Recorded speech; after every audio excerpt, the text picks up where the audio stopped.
Kenapa Hendarsam tidak mengatakan itu pahlawan tengah malam, pahlawan tengah pagi, tengah siang, dan sebagainya. Pertanyaan kenapa Anda harus Dia ngingkar ribut itu? kepada Ahok yang nggak punya jabatan apa-apa. Dia Anda ribut punya kepada target. Ahok yang sebetulnya Anda boleh punya disebut target, sudah tidak berada tapi dalam ya, barisan ini. Anda punya target, di tapi Anda barisan nggak punya barang oposisi. bukti. Saya Itu punya masalahnya. perspektif. Kalau ketua MK dulu adalah ipar, kalau wakil presiden adalah anak, kalau gubernur adalah mantu, kalau wali kota adalah adik, kalau menteri adalah keponakan. Ini negara apa?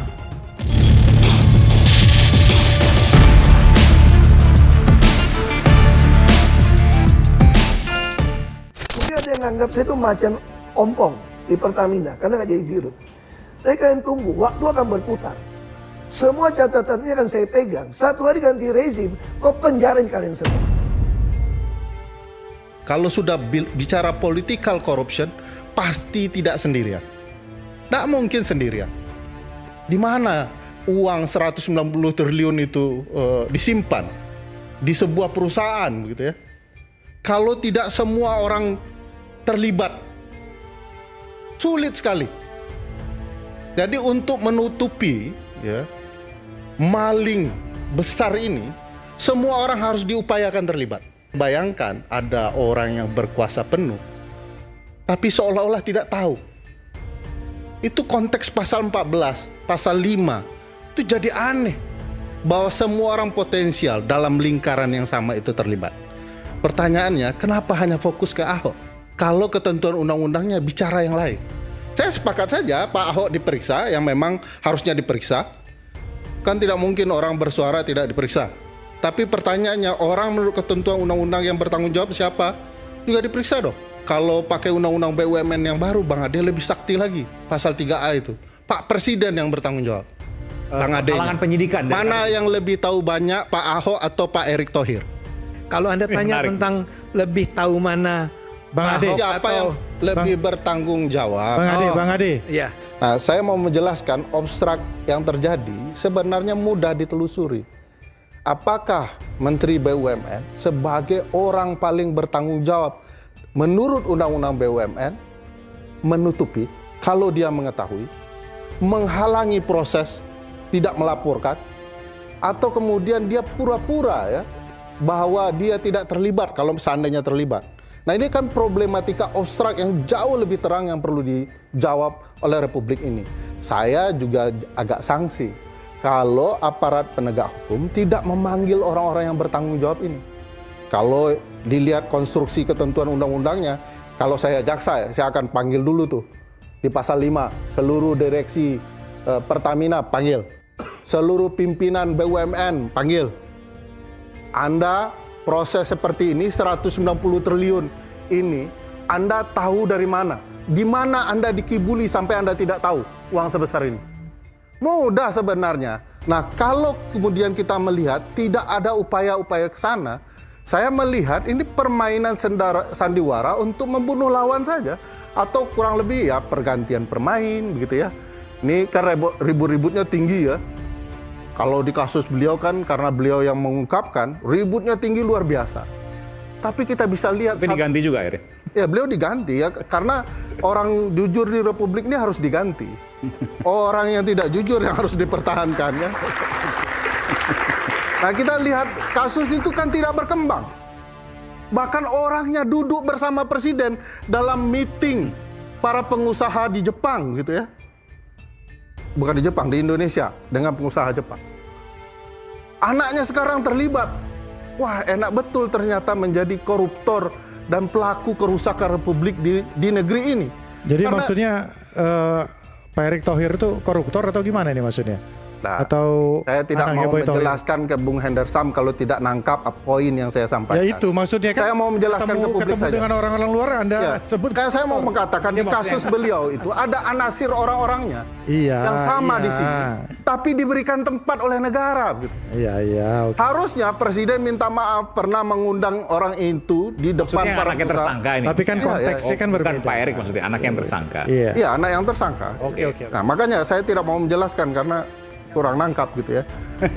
Nah, kalau begitu harusnya negara sudah minta maaf. Pak Presiden tidak pernah minta maaf. Apalagi presiden yang lama ya.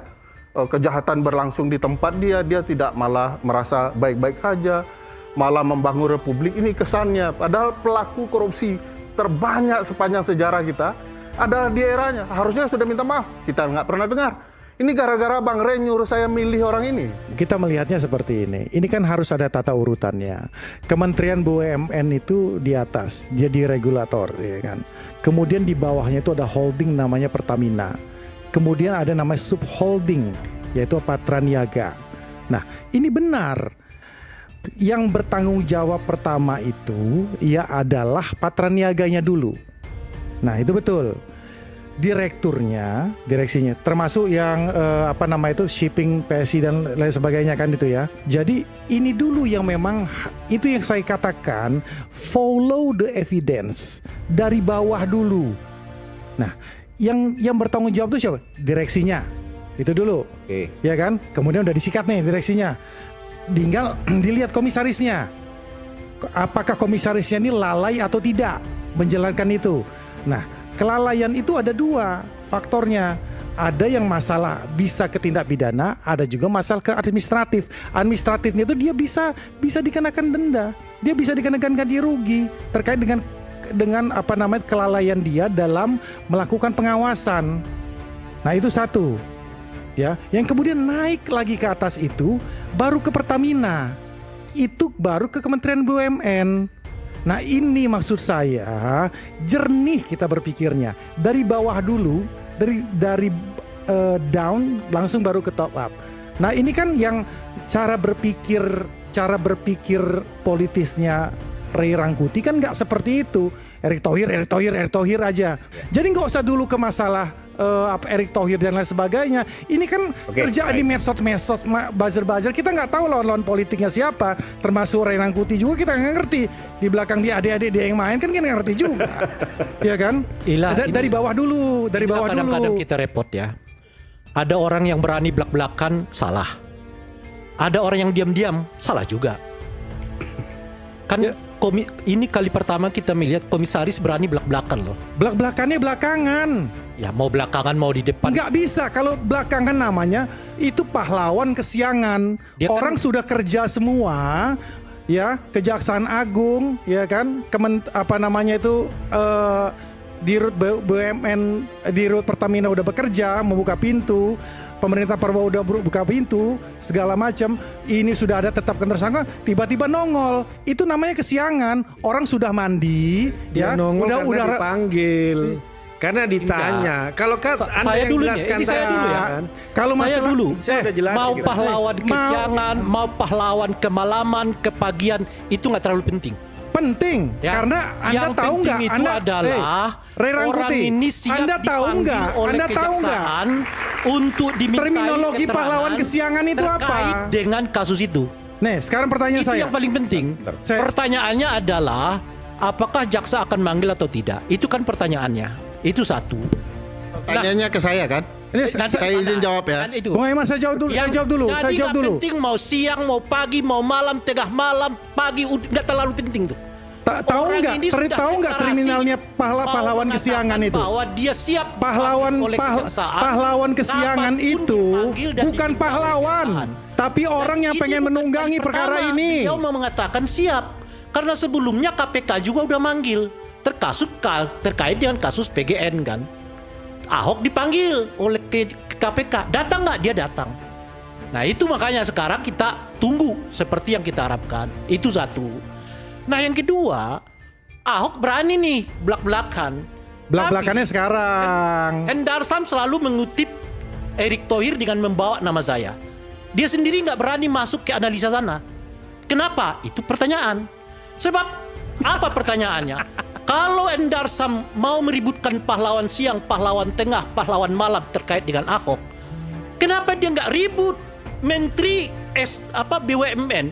Kok ketemu dengan Jaksa Agung? Itu cara dalam kasus ini tengah diselidiki. Bung Rey, mestinya itu cara berpikir seorang diktator. Itu cara kalau Anda berkuasa, Anda akan cari target, kemudian Anda cari alat buktinya untuk mengincar orang itu. Itu yang nggak boleh. Gitu loh. Kenapa Hendarsam tidak mengatakan itu pahlawan tengah malam, pahlawan tengah pagi, tengah siang, dan sebagainya. Pertanyaan kenapa Anda harus Dia ngingkar ribut itu? kepada Ahok yang nggak punya jabatan apa-apa. Dia Anda ribut punya kepada target. Ahok yang sebetulnya Anda boleh punya disebut target, sudah tidak berada tapi dalam ya, barisan ini. Anda punya target, di tapi Anda barisan nggak punya barang oposisi. bukti. Saya Itu punya masalahnya. perspektif yang cukup positif terhadap Anda punya apa yang target, dikomentari Anda punya oleh target, Bung ya orang Hotman tertentu, Paris. tapi Anda nggak punya barang Saya bukti. melihat Hotman Anda Paris cuma itu ngelihat mau dari medsos. mengatakan Itu bahwa, masalahnya. Ahok, Anda jangan ribut. Anda ini bukan siapa-siapa, kan kata Bung Hotman. Itu betul. Sebab sekali kamu kena tembak dari peristiwa ini, kamu bakal nggak ada loh yang membentengi. Sebab kamu kan bukan orang presiden, kamu bukan orang partai yang sedang berkuasa, macam-macam. Itu mungkin yang mau disampaikan oleh Hotman. Sebab mungkin Hotman juga mengatakan peristiwa ini nggak hanya soal Ahok sebagai komisaris. Mungkin saja ia melibatkan orang-orang di luar ini, dan tentu saja dia bersifat vertikal, mengingat dananya begitu besar yang dikorup ini, dan semua seperti tidak ada yang tahu bagaimana dana yang begitu besar hilang dari negara ini, satu pun tidak ada yang bertanggung jawab, seolah-olah semua tertimpa kepada komisaris. Bung Hotman mengatakan, Siapa yang nggak bertanggung jawab? Tunggu, Orang Anda udah ada jangan 7 jadi orang korban. tersangka. Sebab kita udah melihat polanya nih. Renan Apa Kuti, polanya? udah jadi 7 orang Siapa yang tersangka. berada Gimana di nggak luar ada yang bertanggung kekuasaan jawab? punya Gimana? potensi Gimana loh, ini orang? akan diungkit Waduh, masalah-masalah yang terkait ini dengan gawat ini. Sebentar ya. Udah tersangkanya Yang kedua, udah 7 orang. Pertanyaannya kita tanyakan kepada Pak Gimana? Prabowo. Kerugian Mohon negaranya maaf, sudah Pak ada. Prabowo. Orang-orang di lingkaran Anda sekarang apakah sudah bersih semua atau tidak? Mengapa dalam peristiwa hukum ini kelihatan yang selalu dikejar itu adalah orang-orang oposisi? Loh, kok ke arah situ? Itu pertanyaannya. Nih. Satu, Saya jelasin ya. kita mau saya jelasin. Kita beri tanyakan, kesempatan. apakah Pak Ahok, Pak Prabowo mau menuntaskan kasus pagar bambu? Kok cuma kepala desa? Apakah Pak Prabowo mau menuntaskan dugaan terjadinya perlipatan harta kekayaan yang sudah dilaporkan ke KPK terkait dengan presiden yang sebelumnya? Jangan-jangan cuma ini soal kekuasaan. Karena orang berada di luar, Jangan-jangan. incer masalahnya. Iya kan? Saya Tapi izin. orang Jangan-jangan. berada di Menjawab. dalam, didiamkan Iya. masalahnya. Itu Oke, yang oleh karena itulah oke, saya nanti saya beri mengatakan, kesempatan, tapi melihat dulu. gejala-gejala ini, Bung Aiman, saya mengatakan nggak ada ini kelihatan perubahannya. Oke. Ini soal kebetulan Anda di luar dan Anda nggak punya pelindung. Recokin lagi, ya udah pakai persoalan hukum. Oke. Ini persis seperti pola yang dilakukan oleh orang yang disebut Hendarsam tadi tuh, tidak pernah diapresiasi oleh Hendarsam, yaitu menggunakan persoalan hukum untuk menghabisi lawan-lawan politiknya. Oke, Pertama saya ingin menekankan kasus sebesar ini itu tidak mungkin berjalan secara otonom. Pasti ada sendiri. sendirian, nggak bisa. Oke, nggak mungkin. Yang kedua, saya juga ingin mengulang lagi bahwa beresan mafia itu bukan soal teknis, bukan soal hukum, tapi soal kelurusan pemimpin negara. Yang ketiga, saya pengen ngajak teman-teman berenung nih. Saya ingin mengulang pertanyaan, ini negara apa? Ini bangsa mau kemana gitu? Kan ada lagu terkenal itu kan, bayar gitu kan. Sekarang ini yang bayar nggak cuma polisi. Mau masuk menjadi vendor, jangan-jangan bayar juga tuh. Bukan hanya ke Pertamina, oknum, tapi juga ke pejabat BUMN, barangkali saya tidak tahu. Mau ngubah undang-undang minerba jadi seminggu selesai, bayar juga tuh. Betul nggak? Ngubah undang-undang BUMN, bayar juga. Mau ngubah undang-undang yang mengatur usia calon wakil presiden, bayar juga. Bahkan pakai perjodohan tuh. Jadi saya ingin bertanya, ini negara sedang mau kemana gitu? Mau ngerubah selaut menjadi bersertifikat, bayar itu. Sekarang ini kalau semuanya berdebat soal hari ini, mungkin kita bubar gitu. Karena itu harus ada pikiran-pikiran yang jauh lihat ke depan. Kita mau kemana sebetulnya gitu.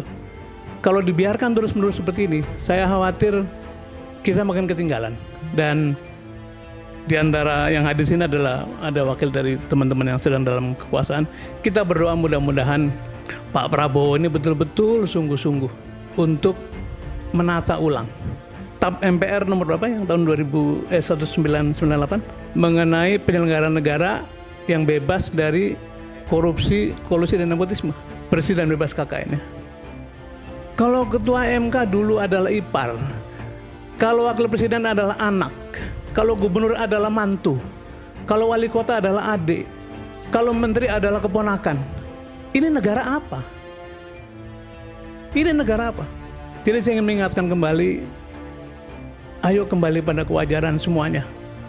Kalau tidak, cerita ini hanya mengulang, pemainnya berganti, tapi kelakuannya sama. Harap dicatat bahwa menjelang pembubaran Pertral pada waktu itu hampir saja digagalkan. Oleh siapa? Oleh yang punya kekuasaan. Apakah ini akan terjadi? Kita tunggu. Mudah-mudahan Pak Prabowo tidak demikian. Memberantas korupsi, menegakkan hukum, menegakkan keadilan itu lebih dari sekedar pidato membahana. Tapi harus dengan tindakan-tindakan nyata. Terima kasih. Oke, Bung Ferry silakan. Karena tadi ada sifat pertanyaan dari Pak SS, saya jawab, ini negara siapa? Berdasarkan pasal 33 Undang-Undang Dasar 1945, ekonomi itu disusun sebagai usaha bersama berdasarkan azas kekeluargaan. Nah, ini negara kekeluargaan Republik Indonesia. Karena semua keluarga dipakai untuk seluruh jabatan, ya. Dari yang besar-besar sampai yang kecil-kecil. Saya ingin kembali kepada konteks, tidak mau meninggikan ton tapi bicara substansi. Tadi debat Bang Hendarsam dan Bang Rey bagus kalau kita mau telaah ketentuan undang-undang. Kasus ini mudah untuk dibongkar. Di dalam ketentuan undang-undang BUMN itu semua proses harus taat ADART. Itu ketentuan undang-undang BUMN. Kalau kita telusuri apakah apa yang diperintahkan di ADART itu dilaksanakan atau tidak, akan ketemu tuh siapa pelaku, siapa biang, siapa yang kemudian tahu informasi dan segala macamnya. Tinggal urusan aparat penegak hukum yang kata beliau ada niat atau tidak, ya. Ada kelurusan atau tidak dalam menyelenggarakan negara. Kalau kita bongkar akan terlihat. Jangan fokus ke Ahok. Kalau Ahok pun tinggi suaranya biarkan saja. Jangan terlihat kesan yang timbul adalah mencari kesalahan-kesalahan orang lain, tetapi substansi tidak dikejar. Saya berkeyakinan kalau teman-teman di pemerintahan serius, maka proses di ADART itu akan ditelusuri. Kita akan ketemu di sana. Pasti ketemu. Kecuali memang ini mau menutupi berbagai kepentingan hanya untuk sekedar masuknya pemain pengganti agar rampok-rampok baru tetap berkuasa.